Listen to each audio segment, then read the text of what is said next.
నిన్న big boss episode అయితే హోరాహోరీగా జరిగిందనమాట. ఫస్ట్ అయితే బజర్ విషయంలో సంజన గారికి, అలాగే ప్రియా గారికి మధ్యలో కొంచెం చిన్న మిస్‌అండర్‌స్టాండ్ వచ్చింది. నార్మల్‌గా అయితే ప్రియా గారే ప్రెస్ చేశారు బటన్ బజర్. ఎందుకంటే ఫస్ట్ సంజన గారు రన్ చేశారు కానీ ఆమె చెయ్యి స్లిప్ అయిపోయి బజర్ మీద కాకుండా పక్కన వుడ్ మీద పడిపోయింది.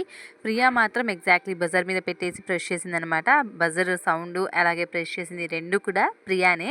కానీ ఫస్ట్ శ్రీజ గారు కళ్ళు ఎక్కడ పెట్టుకున్నారో కానీ ఫస్ట్ అయితే సంజన గారు అని చెప్పారు. తర్వాత బాగా డీటెయిల్గా ఆలోచించుకొని ప్రియాని కన్ఫామ్గా ప్రియాని అనేసి ప్రియా మీదే స్టాండ్ తీసుకుందనమాట. లాస్ట్కి ప్రియానే వెళ్ళిపోయింది కన్వెన్షన్ రూమ్కి. అదేవిధంగా వాళ్ళ ఫ్యామిలీ లెటర్ ఒకటి తెచ్చుకుంది. బ్యాటరీ 40% ఎంతో యూజ్ చేసుకుంది. తర్వాత సుమన్ గారికి అదేవిధంగా సంజన గారికి మధ్యలో పడిందనమాట. సంజన గారు అయితే నాకు వద్దు అనేసి నేనే స్లోగా వచ్చానని చెప్పేసి సుమన్ గారిని పంపించారు. కానీ బ్యాటరీ ఎనర్జీ సరిపోకపోవడంతో ఆ బర్నీ గారి సీక్రెట్ బాక్స్ ఓపెన్ చేసినట్లయితే నేను బ్యాటరీ ఇస్తానని బిగ్ బాస్ చెప్పారు. అదేవిధంగా సుమన్ గారు అయితే కన్విన్స్ చేయలేదు. బర్నీ గారే ఎప్పుడైనా ఓపెన్ చేయాల్సిందే కదా, మంచి అకేషన్ కోసం వెయిట్ చేస్తున్నాను, ఒకరికి ఉపయోగపడేదానికంటే అకేషన్ ఏముంది అనేసి అతను ఓపెన్ చేపించి చూపించేశారనమాట. దాంట్లో వచ్చేసి వారి గురువు అదేవిధంగా వారి అమ్మగారు ఉన్నారని చెప్పారు అతను. ఈ విధంగా సుమన్ గారు కూడా ఒక ఫోటోని ఫ్యామిలీ ఫోటో కావాలని కోరుకున్నారు. కానీ బిగ్ బాస్ ఫ్యామిలీ ఫోటో కాకుండా వాళ్ళ ఫాదర్ ఫోటో పంపించారనమాట. సుమన్ గారు also satisfied with that photo. But ఏంటి అంటే సంజన గారు chance miss అయ్యారనుకున్నారు.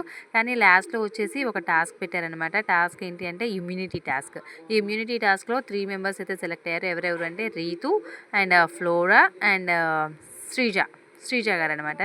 Already Sreeja captain ద్వారా సేవ్ అయిపోయింది కాబట్టి ఆమె ఫ్లోరాకి హెల్ప్ చేయాలనుకుంది. అందుకనే రీతుతోటి బాగా టఫ్ ఫైట్ ఇచ్చిందనమాట. రీతుని చాలాసార్లు ట్రై చేసేసింది, చాలాసార్లు ఆమెని కదలని లేదు, బాగానే పట్టుకుంది. అయితే వీరిద్దరి మధ్యలో ఫ్లోరా గారు బాగా బెనిఫిట్ అయ్యారనమాట. ఫ్లోరా ఎలా ఉంది అంటే ఈట్ ఫస్ట్ డూ నథింగ్ టైప్లో ఫ్లోరా గారికి ఛాన్స్ వచ్చేసింది. ఆమె ఆ బాల్ త్రోయింగ్ కూడా ఎగ్జాక్ట్లీ టార్గెట్ మీదే త్రో చేసింది అనమాట. ఆమెకైతే ఇమ్యూనిటీ వచ్చేసింది. ఇప్పుడు మ్యాటర్ ఏంటి అంటే ఎలిమినేషన్. యాక్చువల్లీ ఇప్పుడు వరకు అయితే ఫ్లోరా అండ్ ప్రియా అదేవిధంగా కొంచెం కళ్యాణ్ అయితే ఏం టాస్క్ ఆడట్లేదు. జస్ట్ అతను ఏదో లవ్ ట్రాక్లో మెయింటైన్ చేద్దాం అన్నట్లుగా ఆ ట్రాక్ ఏర్పరచుకునే దాంట్లోనే ఉన్నాడు. ఇంకా ఆ ట్రాక్ కూడా ఏం సక్సెస్ అవ్వలేదు. వీరితోటి ట్రై చేస్తూ ఉన్నాడేమో అని నాకు అనిపిస్తుంది. ఇదే విషయం మర్యాద మనీష్ కూడా బజ్లో చెప్పాడు. నాకైతే అతని ఒపీనియన్ అదేనేమో అనిపిస్తుంది. ఎందుకంటే అతను 3-4 మెంబర్స్ దగ్గర ట్రై చేస్తున్నాడు లవ్ ట్రాక్ కంటిన్యూ చేద్దాం అనే విధంగా నాకు అనిపిస్తుంది. అతను ఇద్దరు నుండి లవ్ ట్రాక్ మెయింటైన్ చేద్దాం అనే విధంగా, కవర్ చేద్దాం అనే విధంగా ట్రై చేస్తున్నాడేమో అనిపిస్తుంది. వారిద్దరు ఎవరంటే తనూజ అదేవిధంగా రీతు అనమాట. కానీ ఏది సక్సెస్ అవ్వట్లేదేమో అనిపిస్తుంది. గేమ్ మీద కంటే ఆ ట్రాక్ మీదనే ఎక్కువ ఫోకస్ చేస్తున్నాడు అన్నట్లు అనిపిస్తుంది. అందుకని అతను గేమ్ మీద ఫోకస్ చేయట్లేదు, టాస్క్లు కూడా సరిగ్గా ఆడట్లేదు అనిపిస్తుంది. వీరిద్దరితోటి కనెక్షన్ ఎక్కువ పెంచుకోవాలి అనే ఒపీనియన్ తోటి పక్క వారిని పట్టించుకోవట్లేదేమో అనిపిస్తుంది. అతని ఇన్వాల్వ్మెంట్ కూడా నిజంగానే ఎవరో ఇంతకుముందు చెప్పారు నామినేషన్లో, ఇమాన్యుయల్ చెప్పారు, కొంతమందితోటే నువ్వు ఉంటున్నావు, హౌస్లో ఎక్కువ మింగిల్ అవ్వట్లేదని. అది నిజమే, అది కరెక్ట్ పాయింట్ మీదనే కళ్యాణ్ని నామినేట్ చేశారు ఆ రోజు. అది నిజమే అనిపిస్తుంది నాకు కూడా. అదేవిధంగా చాలా మందికి అదే నిజం అనిపిస్తుంది. అతని బిహేవియర్ అలాగే ఉంది. మరి అతను ట్రాక్ మెయింటైన్ చేసే దాని మీదనే దృష్టి అంతా పెట్టేశాడు. టాస్క్లు హౌస్లో ఇన్వాల్వ్ అయ్యే దాని మీద అతని కాన్సన్ట్రేషన్ అస్సలు లేదనిపిస్తుంది. కాబట్టి నా పరంగా అయితే ముగ్గురు డేంజర్లో ఉన్నారేమో అనిపిస్తుంది. ఎవరెవరంటే ప్రియా, కళ్యాణ్ అదేవిధంగా ఫ్లోరా అని నేను అనుకున్నాను.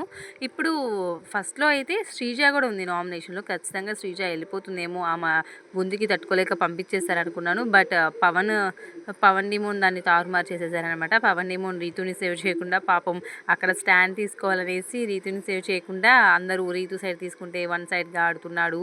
రీతు కోసం రీతు అతన్ని కెప్టెన్సీ చేసే దాంట్లో హెల్ప్ అయింది కాబట్టి ఇతను ఆమెని సేవ్ చేశారని అనుకుంటారేమో. అప్పటికి హరీష్ గారు అన్నాడనమాట, అది అబద్ధం అని నిరూపించడానికి అతను శ్రీజని సేవ్ చేశాడేమో అని నాకు అనిపించింది. అక్కడ శ్రీజ సేవ్ అయిపోయింది కాబట్టి వీరు ముగ్గురు ఎవరెవరు, ప్రియా, కళ్యాణ్ అదేవిధంగా ఫ్లోరా, వీరి ముగ్గురులో ఎవరైనా ఎలిమినేట్ అవుతారేమో, వీరి ముగ్గురు డేంజర్ జోన్లో ఉన్నారేమో అని నేను అనుకున్నాను.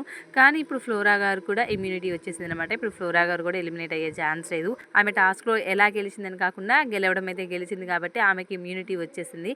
ఈమె కూడా ఎలిమినేట్ అయ్యే ఛాన్స్ లేదు. ఇప్పుడైతే ఇద్దరు ఉన్నారనిపిస్తుంది నాకు, ప్రియా అదేవిధంగా కళ్యాణ్, వీరిద్దరు ఒకరు వెళ్తారేమో అనిపిస్తుంది. రీతుని అందరూ ఎలిమినేట్ అంటున్నారు కానీ రీతుని ఇప్పుడప్పుడే ఎలిమినేట్ చేయరేమో, ఆమెని ఉంచుతారేమో అని నాకు అనిపిస్తుంది. మోస్ట్లీ నా వైపు నుంచి అయితే కళ్యాణ్ అండ్ ప్రియా వీరిద్దరిలో ఎవరైనా ఎలిమినేట్ అవ్వచ్చు. ప్రియా కొంచెం వాయిస్ తోటైనా నెట్టుకొస్తుంది. కళ్యాణ్ అయితే ఏం చేయలేకపోతున్నాడు. ఓన్లీ ట్రాకింగ్ మీదనే, ఇంకా ఆ ట్రాక్ ఫామ్ చేసుకునే దాని మీదనే అతను ఫోకస్ చూపిస్తున్నాడు కాబట్టి మేబీ అతను ఎలిమినేట్ అయ్యే ఛాన్సెస్ ఎక్కువ ఉన్నాయేమో అని నాకు అనిపిస్తుంది. మరి ఏం జరుగుతుందో చూసేయాలి.